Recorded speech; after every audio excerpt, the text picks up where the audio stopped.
अस्सलाम वालेकुम दोस्तों, मेरा नाम है मुदस्सिर और आप देख रहे हैं मुदस्सिर शहजाद यूट्यूब चैनल। दोस्तों, आप सबको इस नई वीडियो में खुशामदीद कहता हूँ और आज की वीडियो में हम स्किल्स के ऊपर बात करेंगे कि कैमरा ऑपरेटर के पास ऐसी कौन सी स्किल्स हैं जो अगर होंगी तो बहुत जल्दी जो है इसमें ग्रो करेगा। अगर आपके अंदर ये पहले से स्किल्स मौजूद हैं तो इनको पॉलिश करें, क्योंकि आप जो है इस फील्ड के लिए बने। अगर आप कैमरा ऑपरेटर बनना चाहते हैं तभी तो इस वीडियो के ऊपर आपने क्लिक किया। तो ये स्किल्स 5 स्किल्स आपको मैं ऐसी आज बताने वाला हूँ। अगर आप इनके ऊपर काम करते हैं तो आप अपनी फील्ड में बहुत जल्दी कामयाब हो सकते हैं, बहुत जल्दी ग्रो कर सकते हैं अगर आप इन स्किल्स के ऊपर जो है वो काम करते हैं।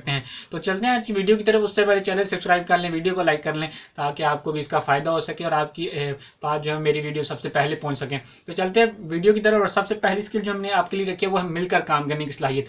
ये स्किल आपको उस वक्त फायदा देगी जब आप किसी प्रोडक्शन टीम के साथ मिलकर काम कर रहे होंगे, क्योंकि कैमरा ऑपरेटर बहुत कम ऐसा होता है कि अकेला काम कर रहा हो। जैसे अगर कोई उसने मतलब नेचुरल शॉट्स लेने हैं या किसी भी चीज़ के बारे गाड़ियों के शॉट्स लेने हैं, जितनी भी ऐसी मतलब कि अलग चीज़ें होती हैं जो कि प्रोडक्शन टीम से अगर वो कर रहे हैं तो उसमें शायद आप अकेले हो सकते हैं। लेकिन जब आप टीवी में, फिल्म में, ड्रामे में, कंपेयर में, उसके बाद न्यूज़ कास्टर, प्रेस कॉन्फ्रेंस, जितनी चीज़ें होती हैं उनमें अगर आप काम कर रहे होते हैं तो आपके पास आपके साथ जो है वो लोग काम कर रहे होते हैं। तो आपको उनके साथ मिलकर काम करने की जब तक सलाहियत पैदा नहीं होगी आप इस फील्ड में आगे नहीं जा सकते। क्योंकि जब आप किसी फिल्म या ड्रामे में काम कर रहे हो तो आपके साथ एक्टर्स होते हैं। आप सबसे बड़ा काम जिसका होता है वह है डायरेक्टर के साथ मिलकर काम करने का। जब तक आप डायरेक्टर के साथ मिलकर काम नहीं करेंगे तो आप कैमरा ऑपरेटर की फील्ड में कामयाब नहीं हो सकते, क्योंकि उसके हदायत के मुताबिक आपने सारी चीज़ें रखनी होती हैं। उसके मतलब के मुख्तलिफ तरह के कैमरे की सेटिंग तो आपको बता सकता है मुझे इस तरह की चीज़ चाहिए। उसके अलावा हम वो बता सकते हैं ये चीज़ इसके अंदर ना है, ये चीज़ आनी चाहिए। और अदाकार के साथ मिलकर काम करने का मतलब उनको कहने कि भाई आपने बार बार इस साइड पर नहीं देखना, हमने यहाँ पर भी एक कैमरा फिट किया हुआ। तो ये मुख्तलिफ चीज़ें आपको छोटी सी मिसाल दी है। तो बस आपको काम करने की जो मिलकर काम करने की स्किल है ये अपने अंदर लाजमी तौर पर पैदा करनी होगी अगर आपने इस फील्ड में कामयाब होना है। अब चलते हैं दूसरी स्किल की तरफ। दूसरी स्किल हमारी है वह शूट के दौरान मंजर कशी करने का। आपके पास ऐसा सलीका होना चाहिए, ऐसा तरीका होना चाहिए कि आपके पास जो देखने वाला बंदा है ना वो मजबूर हो जाए कि मुझे ये वीडियो मुकम्मल देखनी है, मैं देखना चाहूँगा कि इसके आगे क्या होगा, इसके दरमियान में क्या होगा, इसकी यार एंडिंग कैसे होगी। ये मुख्तलिफ चीज़ें जो है वो आपको अपनी मतलब कि अपनी शूट के अंदर शामिल करनी होंगी, जिससे देखने वाला जो मजबूर हो जाए कि इस वीडियो को कमाल से शूट किया गया और इसमें मैं देखता हूँ कि भाई क्या क्या चीज़ें नई जो मुझे है वो सीखने को मिल रही हैं और क्या क्या चीज़ें जो है कैमरा ऑपरेटर ने फोकस करके रखी हुई हैं, क्या चीज़ें हमें जो है इसमें देखना बहुत ज़्यादा ज़रूरी है। और मजबूर करने आप उस देखने वाले को camera operator as a camera operator videos बनाकर कि वो मतलब देखने वाले जो है मजबूर हो जाए कि आपके वीडियोज़ को पूरा देखे बगैर जो छोड़े ना। उसके बाद तीसरे नंबर पे हमारी जो स्किल है वो है तकनीकी महारत। ये बहुत ज़्यादा इंपॉर्टेंट स्किल है अगर आपने इस फील्ड में कामयाब होना है।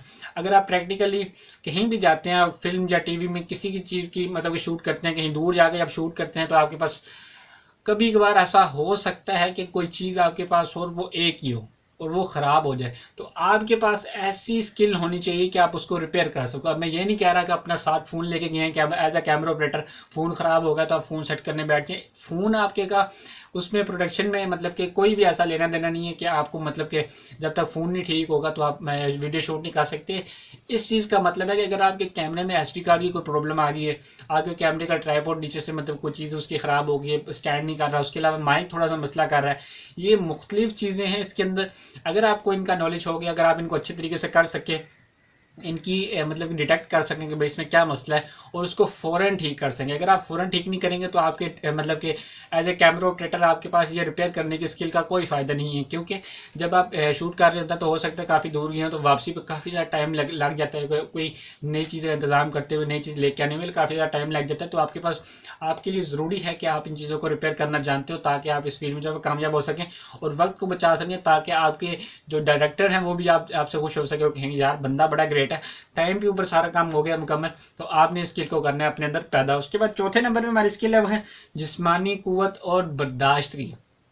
बहुत बड़ी स्किल है, मुख्तलिफ वीडियोज़ में मैंने आपके साथ शेयर किया। जिस्मानी सेहत आपके पास इस फील्ड में जाने के लिए लाजमी तौर पर होनी चाहिए। उसके दूसरे नंबर पर हमारे पास बर्दाश्त जो आपके पास लाजमी तौर पर होनी चाहिए अगर आपने इस फील्ड में कामयाब होना है।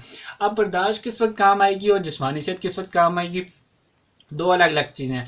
बर्दाश्त आपको उस वक्त काम आएगी जब शूट हो जाएगी पूरे दिन की, 2 दिन की, हफ्ते की, ऐसा हो सकता है। क्योंकि फिल्म की जो शूट्स हैं या ड्रामा जो कोई बना रहे होते हैं तो उसमें जो है वो काफ़ी लंबे लंबे सीन्स जो हम शूट कर रहे होते हैं, हो सकता है कुछ 4-5 दफ़ा सीन शूट करते हुए कोई भी मसला हो सकता हो जाए, तो उसमें आपको बर्दाश्त करना सबसे ज़्यादा आएगा। क्योंकि कोई बात नहीं, नेक्स्ट टाइम बेहतरीन शूट होगा, इसको मैं करूँगा। तो आपके अंदर ये जज्बा होना चाहिए कि कोई बात नहीं, अगर थोड़ा बहुत टाइम ज़ाया होगा तो कोई मसला नहीं है, हम इसको जो है वो कर लेंगे, दोबारा से सेट कर लेंगे। उसके बाद जिस्मानी कुव्वत आपको कहाँ काम आएगी?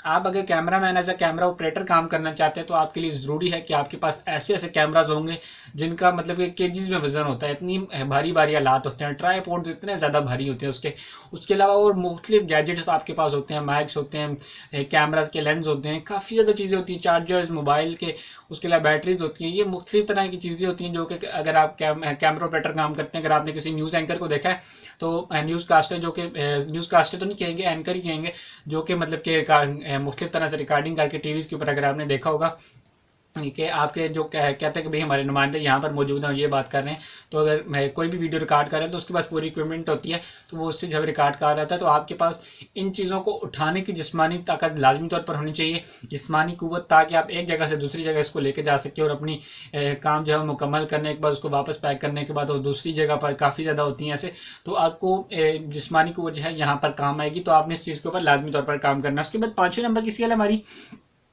वो है हाथों और आंखों का सही इस्तेमाल। अब ये काफ़ी ज़्यादा चीज़ों में हाथों और आंखों का इस्तेमाल इकट्ठा मैं कह रहा हूँ, तो वो मतलब कि काफ़ी ज़्यादा जगहों पर इस्तेमाल हो सकता है, लेकिन एज ए कैमरा ऑपरेटर आपके पास ये चीज़ स्किल लाजमी तौर पर होनी चाहिए। आप अपने हाथों का और आंखों का सही इस्तेमाल कर सकें और दोनों को साथ मतलब कि इस्तेमाल कर सकें अच्छे तरीके से। जैसे होता है ना, बंदा एक काम कर रहा है तो दूसरा जो है सही नहीं हो रहा होता, तो इस फील्ड में आपको ऐसे नहीं चाहना। आपको करना ये है कि हाथ का भी और आंख का भी दोनों चीज़ें जो है वो सेम टाइम पर मतलब कि सेम रिस्पॉन्स दे रही हैं, जो आपका जहन चाह रहा है या जो आप चाह रहे हैं कि ये चीज़ हो। जैसे आपको मिसाल देता हूँ, अगर आप मतलब कि कर रहे हैं किसी परिंदे की आपने शॉट लेनी है और आपने जहन से तो देख लिया कि भाई वो परिंदा ऐसे उड़ रहा है तो यहाँ तक पहुंचेगा तो मैं शॉट ले लूँगा। अब आपने ऐसे किया, आप देख रहे हैं, आंखों से आप काम ले रहे हैं, मगर आपको बटन लेट दबा है तो वो इधर से इधर चला जाएगा परिंदा, आपकी फोट का शूट का जो कोई फ़ायदा नहीं है। मतलब कि हाथ और मतलब कि आंख दोनों चीज़ें आपके साथ काम करनी चाहिए और अच्छे तरीके से करनी चाहिए। ये नहीं कि दोनों नहीं काम करते बहुत अच्छे तरीके से तो आप इस फील्ड में नाकाम है, ऐसी बात भी नहीं है, लेकिन इन दोनों को अपने अंदर पैदा कीजिए, स्किल को अपनी इन दोनों चीज़ों को जो बेहतरीन तरीके से जो यूज़ करना सीखें ताकि आप इस फील्ड में कामयाब हो सके। इन 5 स्किल्स के ऊपर अगर आप काम करते हैं तो मैं गारंटी से कह सकता हूँ इस फील्ड में जो वो कामयाब हो सकते हैं बहुत अच्छे तरीके से, क्योंकि ये बहुत बेसिक स्किल्स नहीं है, बहुत एडवांस स्किल हैं। अगर आप इनके ऊपर काम करते हैं तो आप यकीनी तौर पर इस फील्ड में जो वो कामयाब हो जाएंगे। तो ये वीडियो अगर आपको पसंद आई है तो इसको लाइक करें, अपने दोस्तों के साथ शेयर करें, चैनल को सब्सक्राइब करने के बाद बेल आइकन को जो है लाजमी तौर पर प्रेस करें ताकि आपके पास नई वीडियो जो हमारी पहुँचती रहें। और मज़ीद ये बात जो हर वीडियो में कहता हूँ नीचे कमेंट करें, अगर आपको किसी और कैटेगरी के हवाले से, किसी और फील्ड के हवाले से वीडियो चाहिए तो कमेंट करें, उसके हवाले से, उस टॉपिक के ऊपर कैरियर गाइडेंस के हवाले से वीडियोस बना दी जाएगी, उसके स्किल्स के ऊपर वीडियोस बना दी जाएंगी। और कमेंट करें, उसके बाद आप बल्कि चैनल पहले चेक कर लें चैनल के ऊपर इस तरह की वीडियोज़ कोई मौजूद तो नहीं है। उसका बेहतरीन तरीका यह है कि आप यूट्यूब के सर्च बार में जाएँ या गूगल में जाएँ, किसी भी मतलब कैरियर गाइडेंस, जैसे ग्राफिक डिज़ाइनर बनना चाहते हैं तो आप लिखिए ग्राफिक डिज़ाइनर, साथ में चैनल का नाम लिख दें मुदस्सिर शहजाद। गूगल में या यूट्यूब में जहाँ मर्जी लिखेंगे आप मतलब कि सर्च करें तो वीडियो जो है मेरी आ जाएंगी, आप उनको देख सकते हैं। हमें ग्राफिक डिज़ाइनिंग क्यों बताया, ये पहले वीडियोस बन चुकी हैं, आपने नहीं देखी तो देख लें। अगर आपको वीडियो नहीं मिली मेरी तो आप कमेंट करें नीचे, तो आपको ज़रूर जो है वीडियो मिल जाएगी। अगर आप नहीं ढूंढना चाहते तो कमेंट कर दें, उसके बारे में आपको जो मुकम्मल तौर पर बता दूंगा, या वीडियो का लिंक आपको सेंड कर दूंगा कमेंट में ही। तो उम्मीद करता हूँ आपको वीडियो पसंद आई, कि मिलते हैं फिर नहीं किसी अच्छी सी वीडियो में। तब तक मुझे दीजिए इजाज़त। अल्लाह हाफिज़।